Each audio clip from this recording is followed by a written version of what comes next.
Je l'ai engagé pour qu'il me protège de Pinsolo. Je suis un petit peu naïf parce que j'aurais jamais cru qu'il fallait aussi que je me méfie de ma famille. Je m'arrêterai quand j'aurai remporté cette victoire. Et j'irai jusqu'au bout cette fois. Je suis pas venu pour te voler. Je suis venu pour me venger.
Excusez-moi d'avoir travaillé toute la nuit.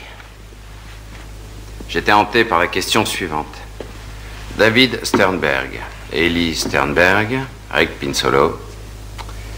Où est le pognon? L'industrie textile rapporte à Rick 20 milliards de dollars par an. Ses activités illégales, taux usuraires, tarifs gonflés, sourires aux syndicats, magouilles en tout genre, représentent environ 25% de son chiffre d'affaires. 5 milliards chaque année. Ce sont les ressources de l'empire illégal qu'a bâti cet homme, Rick Pinsolo. Alors je ne vois vraiment pas pourquoi il s'intéresse de loin ou de près à l'entreprise Sternberg. Quand l'année était bonne, il y réalise un chiffre d'affaires d'environ 30 millions de dollars. Après impôt, il ne lui reste qu'une brique. Ça suffirait à peine à Pinsolo pour remplacer les lames de son presse-fruits. Alors, je répète, où est le pognon? David Sternberg nous a déjà fourni la réponse. Ce n'est pas une question d'argent, mais d'ego. Pinsolo est le conquérant de la bonnetterie new-yorkaise. Il suffit que les Sternberg existent pour être immédiatement victime d'une offensive. Là, tu te trompes, Frank.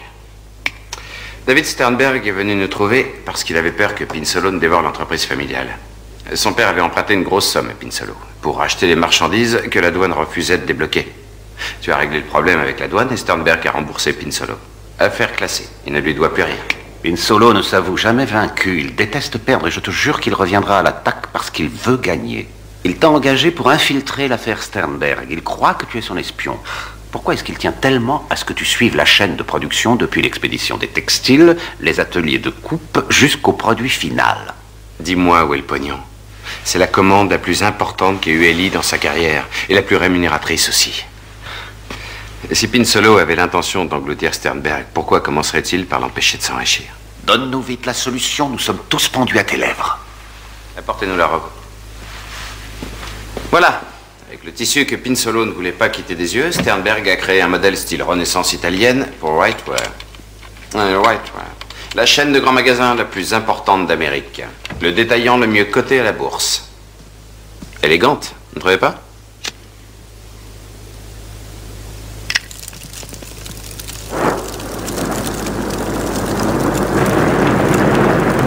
Elle s'enflamme comme du napalm. Si elle prend feu sur quelqu'un, elle adhérera immédiatement à la peau comme de la colle. Alors, professeur, où est le pognon? C'est la fabrication du tissu qui a été altérée. Il n'a pas été ignifugé. C'est pour ça que Pinsolo voulait que tu surveilles de près Ellie jusqu'à ce que la commande soit passée. Exact. Où est le pognon? Voilà donc une robe inflammable qui est livrée dans tous les magasins de Rightwear.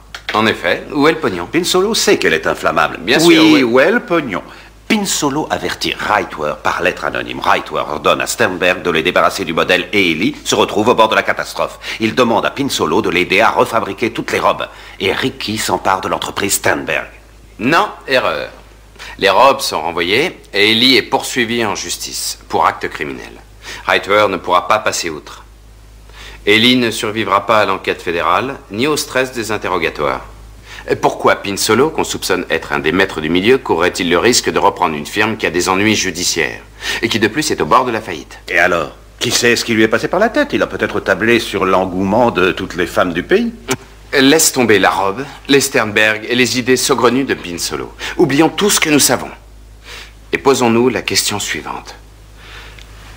Comment le marché boursier réagirait-il si le public apprenait soudain que Reitwer a vendu des robes qui explosent comme des feux de Bengale?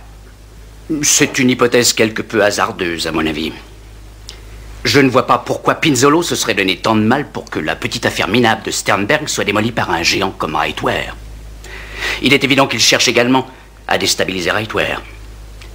Mais Pinzolo aurait eu la tâche plus facile s'il avait choisi une bonneterie qui avait l'habitude de fournir la chaîne de magasins. Si l'idée venait de lui. Je suis un vieux routier, têtu comme une mule. Je veux un mobile. J'ai fini par en trouver un double de toute beauté. D'abord, la joie viscérale et intense de la vengeance. Ensuite, celle d'empocher des millions après l'offensive. Il y a une personne qui se fait doublement plaisir dans cette affaire. Une personne à qui ça va rapporter gros.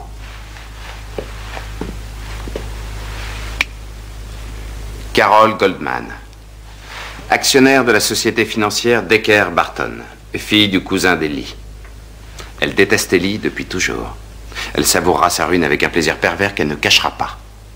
Et elle sera parfaitement comblée si la faillite d'Ellie lui permet à elle de faire fortune. C'est elle le pognon. Pinsolo n'a pas jeté Ellie dans les bras de Reitwer. Par contre, il a fini par tomber dans ceux de Carol Goldman.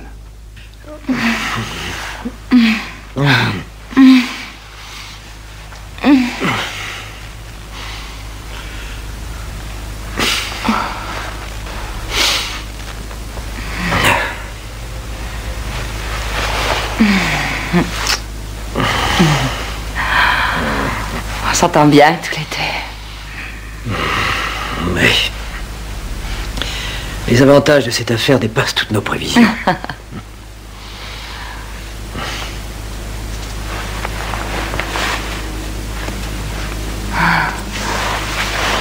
Ça m'étonnerait que je dorme cette nuit. Moi, je vais dormir comme un bébé. Moi, tu n'as pas à t'inquiéter de la commission du commerce. J'aimerais trop voir la tête d'Ellie quand il recevra cet appel. Allô, monsieur Sternberg, ici la commission de contrôle. Vous n'êtes pas dans la merde, imbécile. Une intervention divine. C'est un prélat qui va avertir Ellie. Il débarquera chez lui en habit d'apparat pour rendre la justice. On est excité parce qu'on prend du fric. Et non parce qu'on voit les perdants s'effondrer. Je t'en prie, épargne-moi le sermon sur la morale, les vrais et authentiques capitalistes. C'est pas assez le fric. C'est l'avantage qui compte le plus.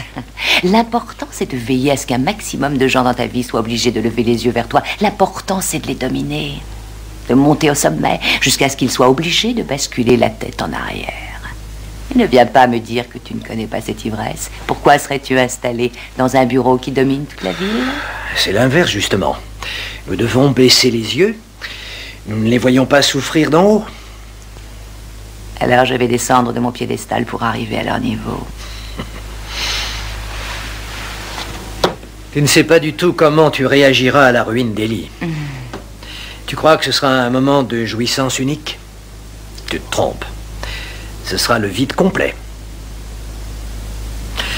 Tu penses peut-être qu'il sera le seul à en souffrir?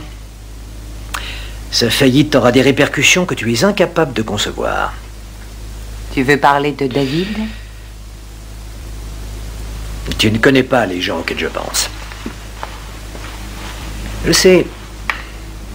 Je suis passé par là.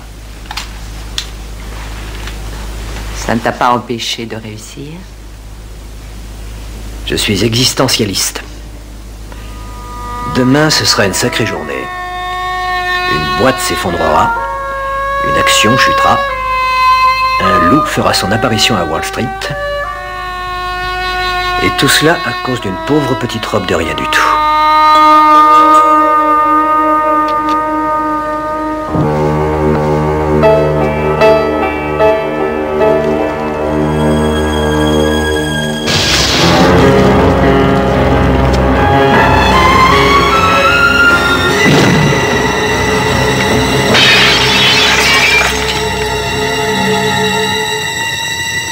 Nouvelle de dernière minute.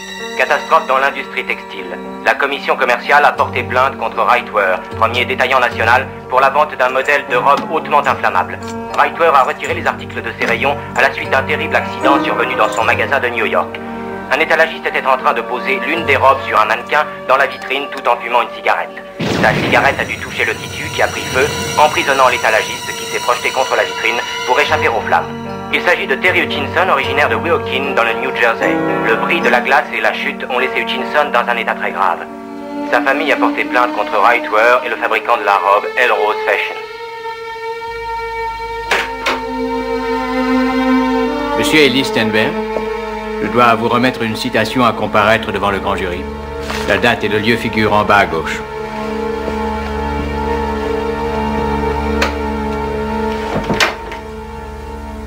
Tout cela est ta faute. Quoi? C'est arrivé par ta faute. C'était ton client, c'est donc ta faute. Je ne vois pas pourquoi tu ris. Non, c'est ma faute. De toute façon, c'est toujours ma faute. Oui, puis c'est drôlement pratique. Mais avant que je sois là, c'était la faute de qui? Je ne tolérerai pas ce ton, tu me dois de respect. Arrête, je t'en prie, je la connais la chanson. J'ai 40 ans, n'oublie pas, on dirait que tu me prends pour un gamin ou un adolescent. Tu sais que je passe le plus clair de mon temps à tourner en rond en me demandant mais comment lui prouver que je suis devenu un adulte responsable? Ben, je vais te dire franchement, ça m'est complètement égal désormais. Il n'y a rien qui m'oblige à te prouver quoi que ce soit. Si tu veux savoir qui a tort, eh ben regarde-toi dans un miroir. Je suis ton fils, je t'aime, je te respecte, mais derrière ce bureau, je peux plus te voir. Et ton livre de comptes ne voudra jamais mon affection. Seulement toi, tu m'aimes uniquement en fonction de mes succès et tu me rejettes pour mes échecs. Ça n'est que de la pitié que tu éprouves généralement pour moi. Je n'ai pas pitié de toi. Alors c'est de toi dont tu as pitié, parce que tu n'as pas fait un gosse à ton image et quand je m'en suis aperçu, je te garantis que j'ai eu du mal à m'en remettre. Je ferai plus d'efforts pour te satisfaire, t'entends, c'est fini. Ta boîte est de toute évidence en train d'agoniser sous tes yeux. Moi je me retire, j'en ai marre de ta pitié, je vais vivre une vie parsemée d'échecs, une vie de raté, de zéro, seulement je l'amènerai à ma façon. J'en ai vraiment rien à foutre de ce que tu peux en penser. Ne t'en va pas, tu ne peux pas me taper dessus et m'abandonner comme ça au beau milieu de cette crise. C'est toi qui en es l'auteur. Je n'ai rien à voir là-dedans, rien du tout.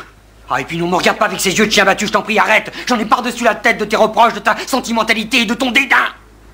Je te l'ai dit, j'aime mon père sincèrement. Mais l'homme d'affaires assis à ce bureau devant moi, je le déteste.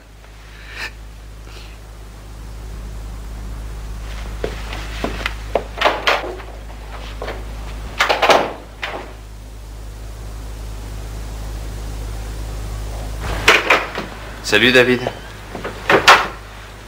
Tu veux me voir? Qu'est-ce qu'il y a encore? Pin Solo. Et ta cousine Carol Goldman.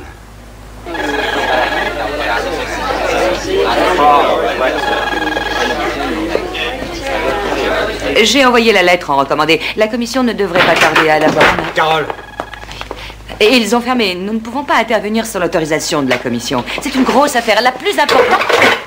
Qu'est-ce que ça signifie? Tu me dois une explication. Tu peux parler à Dieu, j'en ai rien à faire. Je veux que tu répondes à mes questions. Tu as détruit ma société, ma vie. Mais vas-y doucement, calme-toi. Je vais te réduire en bouillie si tu refuses de me parler, Carole. David, tu es sur les nerfs. Ah, elle a de bonne perception, cette putain. J'arrive pas à croire que Pinsolo et toi... Pinsolo, je connais pas. Il vous a vu ensemble. Tu m'as espionné. Je l'ai engagé pour qu'il me protège de Pinsolo. Seulement, je suis un petit peu naïf. J'avais aussi oublié qu'il fallait me protéger contre ma famille. Comment as-tu osé faire ça?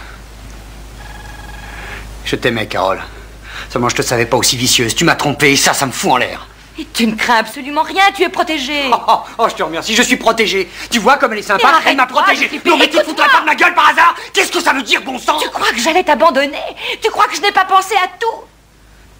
Quand les choses se seront tassées, tu auras un crédit de 10 millions de dollars à ta disposition pour fonder ton entreprise. Tu n'auras aucun compte à rendre à ton père. C'est gentil. Pinsolo va venir m'offrir quelques miettes. Quelle générosité. Non, c'est moi. Rick n'a rien à voir dans cette histoire. Vous devriez nous laisser. Non, il restera là. Ce que j'ai à te dire ne le concerne pas. Je suis désolé, mais jusqu'à présent, je préfère encore décider.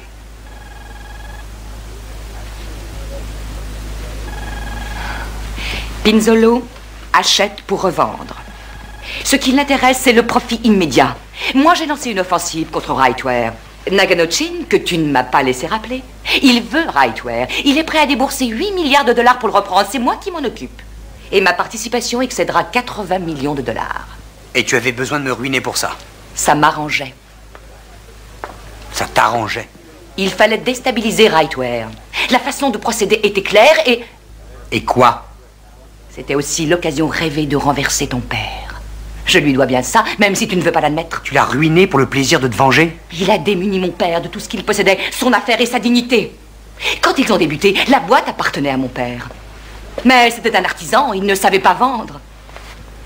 Alors, Ellie s'est emparée de l'affaire. Il lui a tout pris, sa fierté d'homme aussi. Ils ont travaillé ensemble plus de 40 ans et Phil ne s'en est jamais plaint. Mais tu ne le voyais pas rentrer à la maison après avoir supplié Ellie de lui faire crédit de quelques malheureux dollars pour une maison minable, alors que toi tu vivais comme un roi dans un manoir à Scarsdale.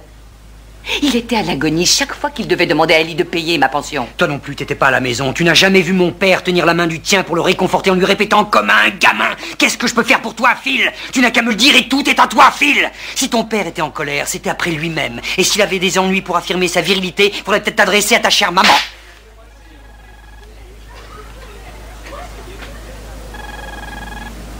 Je croyais que j'allais garder le sourire et que ta trahison n'aurait pas d'effet sur moi. Tu t'en remettras vite. Oui, mais pas toi. Tu te rends pas compte des risques que tu cours avec un requin comme Rick Pinzolo? Je m'en sortirai très bien. Avec ton diplôme en économie. Et ta grosse tête. Tes gains à Wall Street te sont montés au nez, ma petite. Alors fais gaffe. Mademoiselle manipule 8 milliards de dollars, alors elle s'imagine peut-être qu'elle peut dresser une bête comme Ricky. C'est exact. Je reviens sur Terre, ma belle. Tu sais qu'il y a déjà eu un mort. Tu sais ça. Tu sais à qui tu me fais penser en ce moment? Tu me fais penser aux jeunes diplômés de la NASA. Voilà, ils croient qu'il suffit d'avoir fait des études pour faire du blé. C'est toujours eux qui ont raison, forcément, puisqu'ils ont du cash et des mentions à leurs examens. Ils n'ont aucun esprit d'analyse. Si jamais il y a un problème, il s'évanouira de lui-même dès que tu lui en auras donné l'ordre. Combien ça coûte? 50 cents par robe pour pas qu'elle prenne feu, c'est ça, à peu près ça? 50 cents. Tu veux rire? Qu'est-ce que c'est que 50 cents? Il y a des milliards à gagner dans cette histoire. Alors m'embête pas avec tes 50 cents.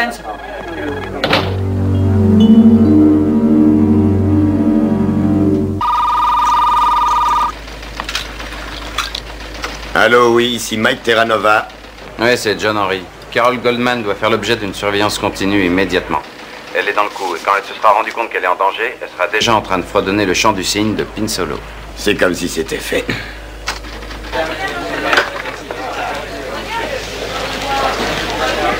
Raglan doit passer ce soir pour recevoir de nouvelles instructions. Alors, je dois rester à l'attendre. Il avance à grands pas avec son histoire de vengeance. Il a la tête farcie de vilains démons qu'il est incapable d'exorciser tout seul. Je t'en prie, prends tes précautions. Faudrait que je reste là, le cul sur ma chaise. Il ne faut jamais précipiter. Pinsolo est chez lui maintenant. Il est en train de compter son argent et de savourer sa victoire. Il ne sait pas qu'on lui prépare une surprise. Il est donc vulnérable. On n'arrivera pas à le toucher. Point A. La commande de Rightware pour la robe a été placée par Vivian Schneer. Ouais. Tu crois qu'elle s'est vraiment suicidée il y a 3 semaines? Tu crois que Rick Pinsolo ne l'aurait pas plutôt obligé à s'adresser à Elle Rose? Ouais, c'est possible. Et à mon avis, c'est un gars de Pinsolo qui l'a persuadé gentiment de se suicider. Oh, tu peux toujours essayer de le prouver. Mais oui. Écoute. En fabriquant le tissu employé pour les robes, on a oublié la matière ininflammable. Je sais. On a donc forcément acheté quelqu'un à l'usine pour s'en occuper. Encore un cadavre. Peut-être un autre maillon sur la chaîne. Le pauvre type qui est mort des suites de ses brûlures, c'est encore un maillon. Arrête, avec des maillons, tu vas finir par faire des nœuds. Mais j'essaye simplement d'exposer les faits pour que tu y vois plus clair. Vivian Schneer, le type à l'usine, l'étalagiste, les transactions boursières, les bénéfices, Carol Goldman, toi, moi, ton père, Vinny Terranova. Nous sommes tous témoins, nous avons tous des preuves que nous utiliserons contre Pinsolo. David. Statistiquement, il y a beaucoup plus de gens qui sont inculpés de crimes capitaux à cause d'une prépondérance de preuves indirectes que d'après des témoignages. Alors je t'en prie, laisse-moi le temps de réunir ces preuves. Et on enverra Rick Pinsolo à la potence. Dis quelque chose.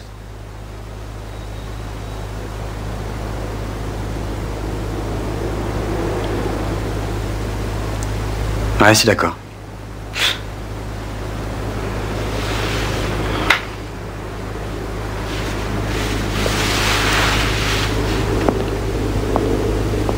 Seulement, je vais devenir dingue à rester sans rien faire. Tu risques la tôle si tu fais quoi que ce soit.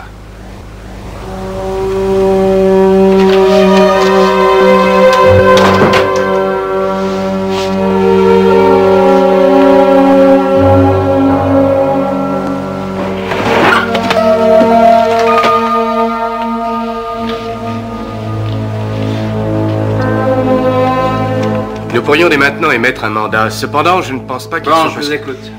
Nous avons tout ce qu'il nous faut pour arrêter Pinzolo. Pour quel motif? Offensive illégale. Nous avons découvert 23 compagnies dont Rick Pinzolo est le seul propriétaire, qui ont toutes participé à l'attaque frénétique lancée contre Rightware. Rien de plus sérieux? Rien qui colle. Il vous faudra patienter. Le procureur et la commission d'échange estiment être en mesure d'inculper Pinzolo. Ah oui. Et qu'est-ce qu'il risque? S'il est condamné à la peine maximale, 10 ans de réclusion et 150 millions de dollars d'amende. Il faut lui injecter une dose mortelle. Impossible. Dans ce cas, je m'en vais, je perds mon temps. Raglan, Pas de sermon, s'il te plaît. si tu viens me voir, il vaut mieux t'y attendre. Comment va la santé? Si tu t'en souciais, tu ne m'aurais pas embarqué dans cette galère. Je suis inquiet, franchement. T'as besoin de quoi? Je voudrais aller rendre visite à ma femme. Tu devrais plutôt me demander ce que je veux. Je te le demande. Je veux que Pinzolo tombe sans filet. Je te soutiendrai. Essaie de te maîtriser jusqu'au bout. Je suis solide. Tu fais des rêves? Pas d'analyse, je t'en prie. De vieilles affaires qui remontent à la surface. Par exemple? Cunningham.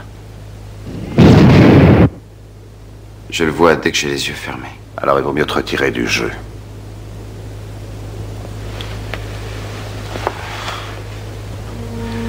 Je vois Bernice, Cunningham, Wes Abrams. Les acteurs de mes cauchemars. On a tous des regrets, ça ne veut pas dire qu'on soit responsable. Il arrive que les choses tournent mal parfois. Je les vois moi aussi. Souvent. Je ne sais pas, toi, mais moi ça m'arrive tout le temps au moment où je m'y attends le moins. Tiens, j'étais dans une église, il y a environ 3 mois. Je m'ennuyais à mourir en écoutant un horrible sermon. Je me suis endormi sur le banc. Soudain, Cunningham m'est apparu. Rejoins-moi, chambre 712. 712. Va savoir pourquoi je m'en souviens. Et puis je suis sur le balcon qui donne sur le fameux parking. Et Cunningham marche vers sa voiture. Il me fait signe de la main. Et j'entends l'explosion.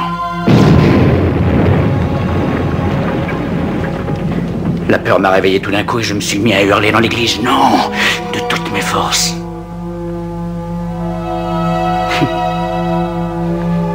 Ils ont tous cru que j'avais été sauvé.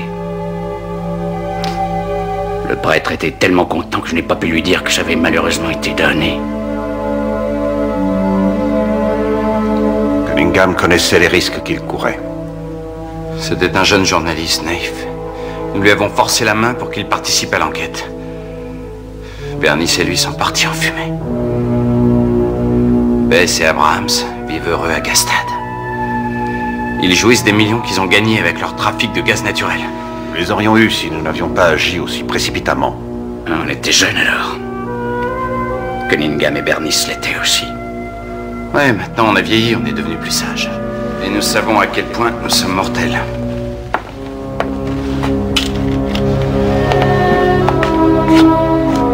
Je m'arrêterai quand j'aurai remporté la victoire. J'irai jusqu'au bout cette fois.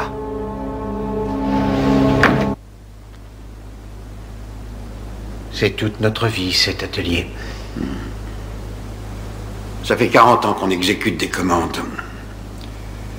Les guerres, les grèves, les désastres naturels et volontaires, les maladies, les décès, rien ne nous a empêchés de faire face aux commandes.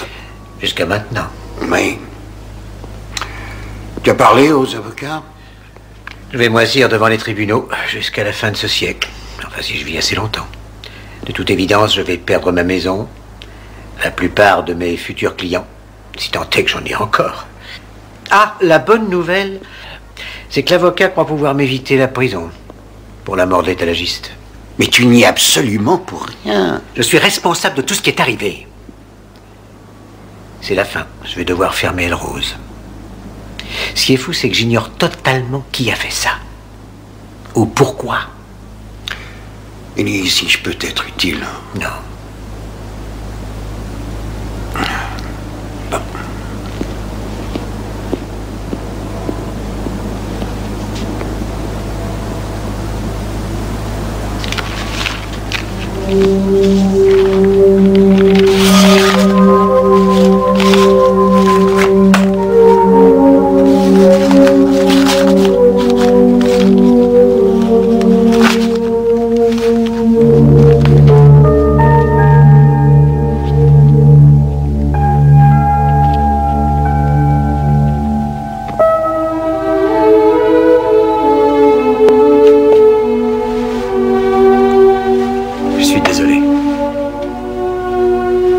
Je savais que tu allais venir.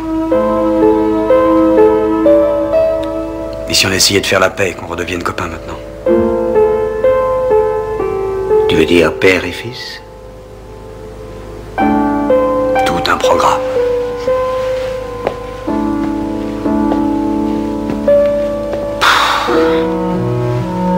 Tu sais que cet atelier, c'était une vraie prison pour moi autrefois. Ah bon, à ce point-là? Oh,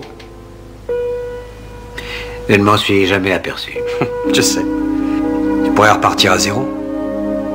Et prétendre vouloir te sortir de Flatbush à nouveau. J'ai mis toute mon énergie, toute ma vie dans Elle Rose. Il ne me reste rien, je suis à bout de force. C'est drôle. C'est drôle de se retrouver sans rien. Au bout de 40 ans de dur labeur. La seule erreur, mon plus gros échec, ça a été de perdre ta mère. Après toutes ces années, je tends toujours la main vers elle chaque matin, malheureusement. Je ne trouve qu'une série de mauvaises imitations. Ta mère est la plus merveilleuse des femmes, David. Elle m'aimait pour ce que j'étais, non pas pour mon argent. C'est la seule personne en laquelle j'ai jamais eu vraiment confiance. Avec toi.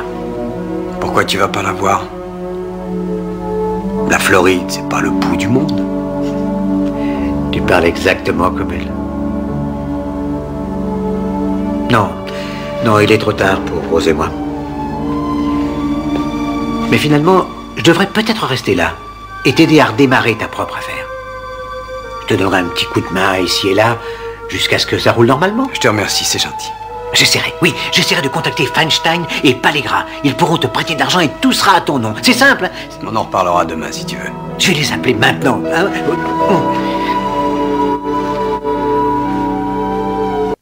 Je t'aime, papa. Moi aussi, David. Je vais passer ces coups de fil, hein? D'accord.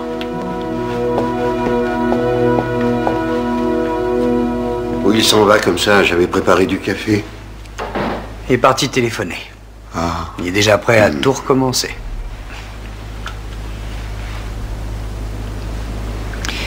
Oncle Phil, je vais aller me mettre au vert quelques jours. J'ai besoin de réfléchir. Je vais m'isoler un peu. Si je suis pas là vendredi, tu pourrais donner ça à Raglan, s'il te plaît? Compte sur moi.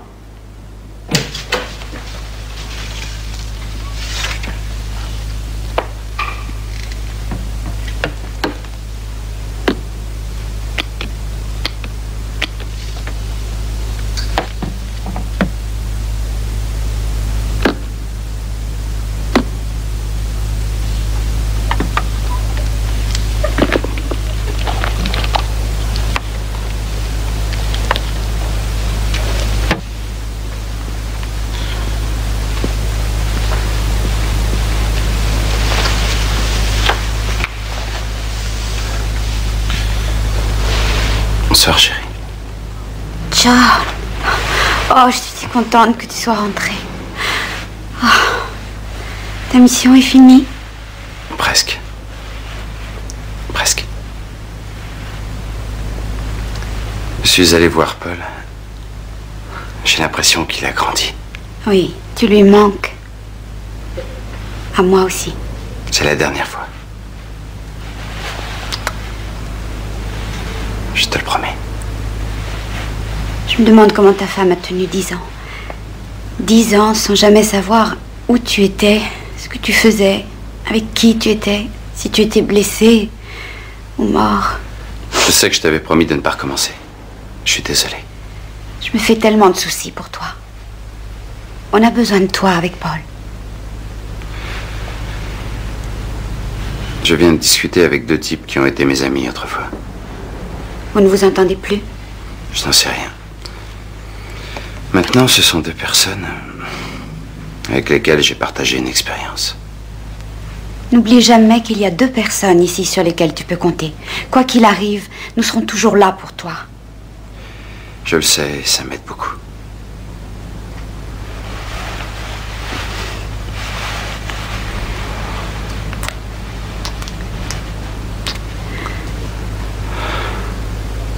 Non, monsieur, je veux des francs suisses.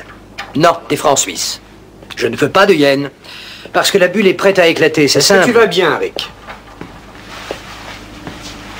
Oui, je sais, oui. Raccroche, Ricky. Je t'ai demandé de raccrocher, Ricky. Hé, attends. Si vous sortez pas, Oui. je le descends. Mais non, c'est rien. Non, fichez le camp. Avertissez Cacciatori. Dépêchez-vous, vite! Va chercher Cacciatori. Alors en fait, apportez-moi aussi du scampi. Je menace de te tuer et tu donnes des ordres. Si tu voulais m'abattre, ce serait déjà fait.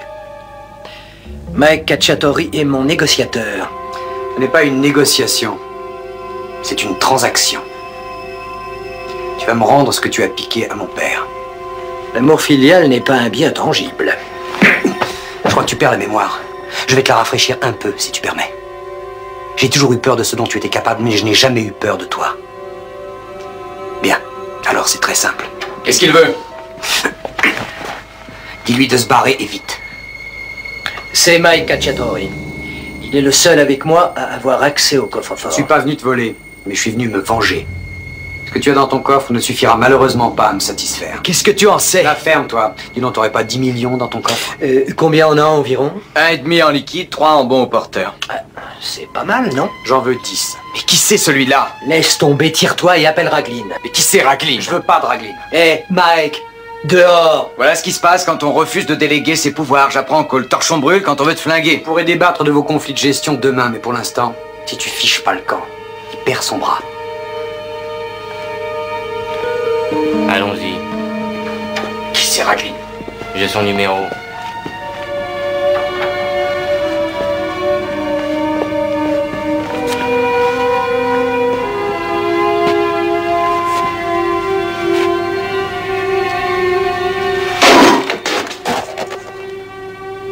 C'est drôle, je me sens mieux maintenant. Ah bon?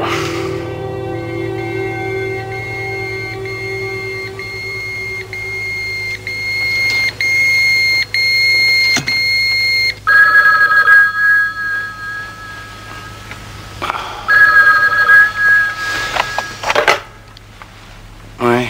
John, le beeper que Pinsolo t'a refilé vient juste de s'éteindre. Merci.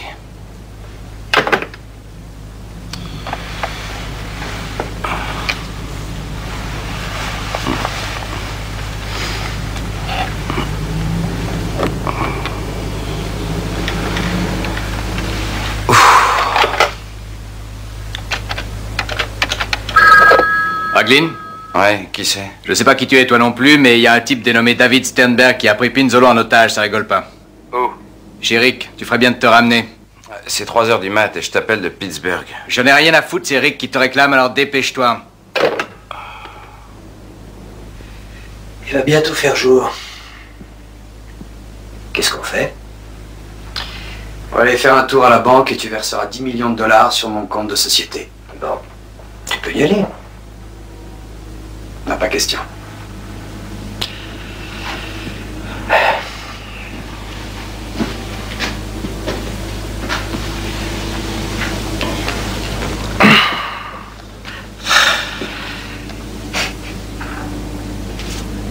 Quoi? Tu te rappelles des brinques qu'on faisait à l'école ensemble? Toi, tu suivais les cours de Burke en littérature? Non. Je le détestais. Tu as lu Le maire de Castlebridge? L'histoire d'un type qui a fait une erreur dans sa jeunesse et qui la paie tout le reste de sa vie. 20 ans en arrière, je crois que c'est là que mon sort s'est joué. Quand tu as descendu ce Portugais. On était tous les deux. Non. Enfin, j'ai cru que j'étais coupable, mais c'était pas vrai. On dealait de la drogue ensemble, on était donc liés tous les deux. J'ai cherché des excuses. Pendant 5 ans, j'ai cherché des excuses. Jusqu'à ce que ce meurtre prenne l'aspect de la légitime défense. À cause de quelques kilos de hache, de la violence du tempérament méditerranéen, j'ai détruit une vie. Tu n'avais pas besoin de le tuer. Les choses sont allées très vite. Il est un peu tard pour jouer au grand justicier et déterrer ses cendres. J'ai réussi à tout ensevelir. À l'exception d'un seul détail qui me hante, ton regard quand tu l'as tué. Il a levé la main sur moi. Il ne faisait que gesticuler. David, Pose le flingue. Tu veux ton blé? Tu auras ton blé. Allez, on était copains. On était copains. Antimilitaristes, hippies, entreprenants, frais diplômés, quel couple. On apportait à la nation de Woodstock sa nourriture spirituelle. C'est simple de dealer. On achetait un peu d'herbe, on la revendait avec un petit bénéfice. Et tout d'un coup, on en a vendu plein. Ça marchait super bien. T'as essayé d'arnaquer notre fournisseur, il n'était pas d'accord, et tu l'as tué. Tu as attendu qu'il te lance une objection qui avait vaguement l'apparence d'une menace. Mais toi et moi, on connaît la vérité. C'est pas vrai, Ricky?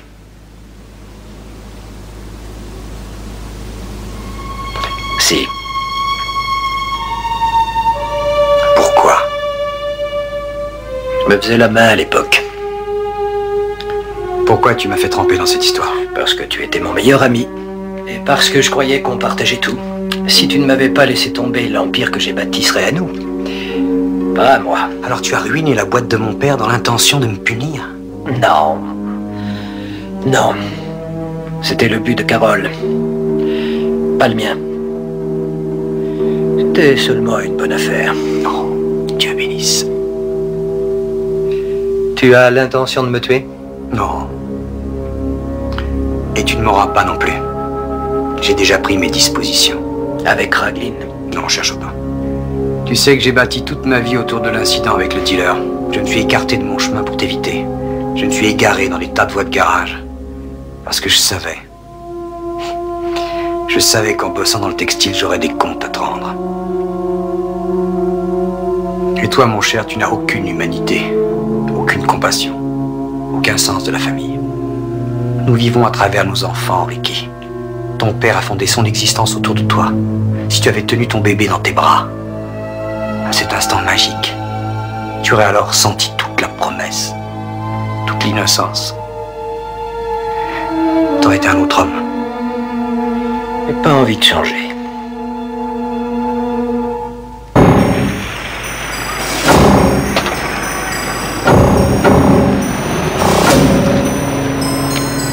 Les voilà.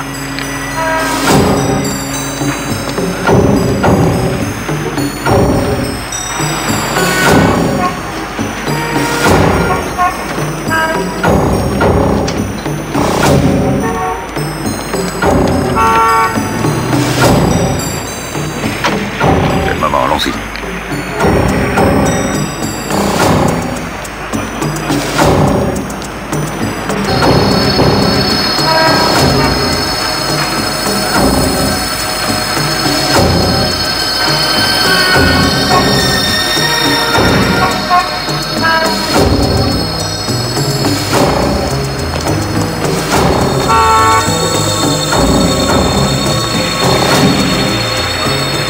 Ils sont dans la banque.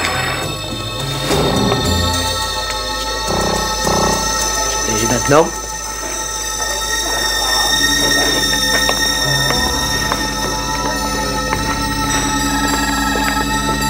Nous vous l'enverrons avec votre relevé de compte. Oui, nous avons les 2 signatures.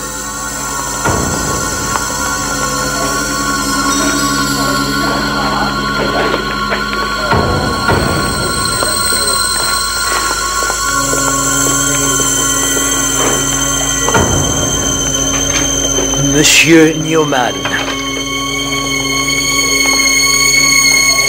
Souris pour la caméra, David. C'est un hold-up, il est armé!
personne ne bouge, plus un geste. Rengainez vos armes. Allez, rengainez vos armes. Voilà, merci.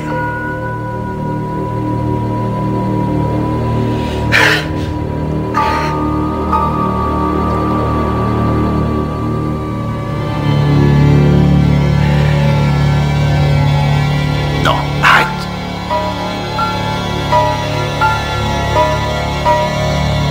Non, John. Laisse-le.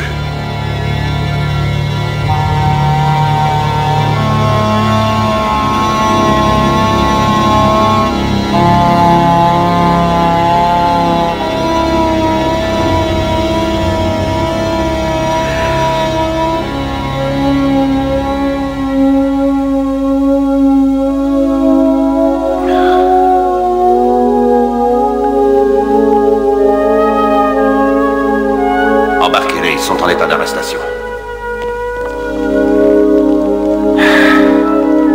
Vous n'avez aucune raison de nous arrêter. Et d'où sort-il celui-là? Vous n'êtes pas avocat? Si, justement, aussi bizarre que ça puisse paraître. Quand on dépasse le mètre 90, tout le monde en déduit qu'on n'a pas de tête.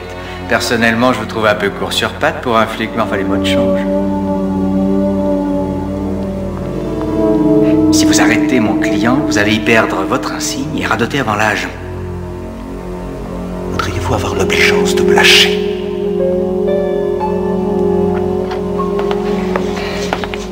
Mais qu'est-ce qui t'a pris? Tu perds la tête? Tu aurais dû me laisser faire. T'es pas un peu dérangé? Tu voulais que je te laisse la battre dans un établissement public? Je te retire du jeu. Je continue. Tu n'es pas assez solide, tu arrêtes. Tu le savais quand tu as fait appel à moi. Qu'est-ce que tu fais de Sternberg? Tu comptes l'ajouter à la liste des victimes avec Cunningham et tous ceux qui ont cassé leur pipe avant lui? Si je pouvais tout effacer.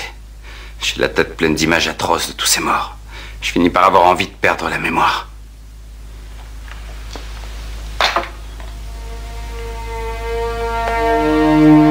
Tu n'es pas le seul, moi aussi je fais des cauchemars.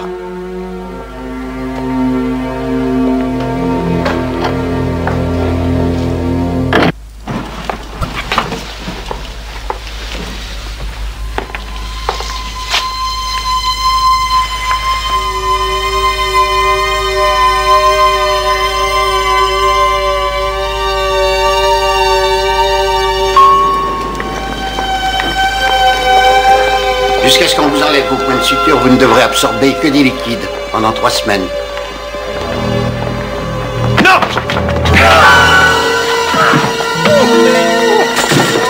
Laissez-le! Laissez-le! Il se fera des jus de légumes, c'est son régime préféré.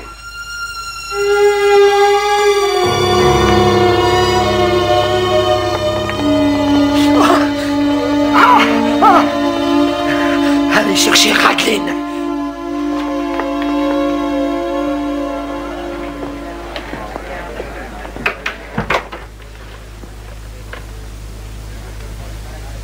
Qu'est-ce qu'il y a?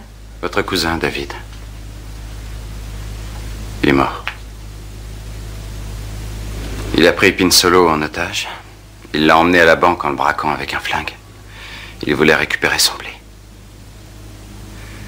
Et ce matin, à la banque, 2 gardiens l'ont abattu à 10h09. Il a souffert?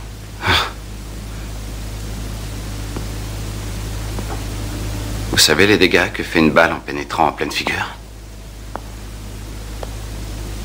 Non. Non, vous n'avez jamais fait l'expérience. Tout est bien rangé ici, douillet, confortable, aseptisé. Dès l'instant où la balle pénètre, sous la peau, dans l'œil droit, là, le plomb qui s'est ramolli s'étale en déchirant sur son passage le crâne et les tissus cérébraux. Il ressort derrière la tête en laissant un trou de la taille d'une balle de tennis et en éclaboussant la pièce dans laquelle se trouve la victime de fragments mous et difformes qui lui servirent de cerveau. Est-ce que David a souffert? Je n'en ai pas la moindre idée. David!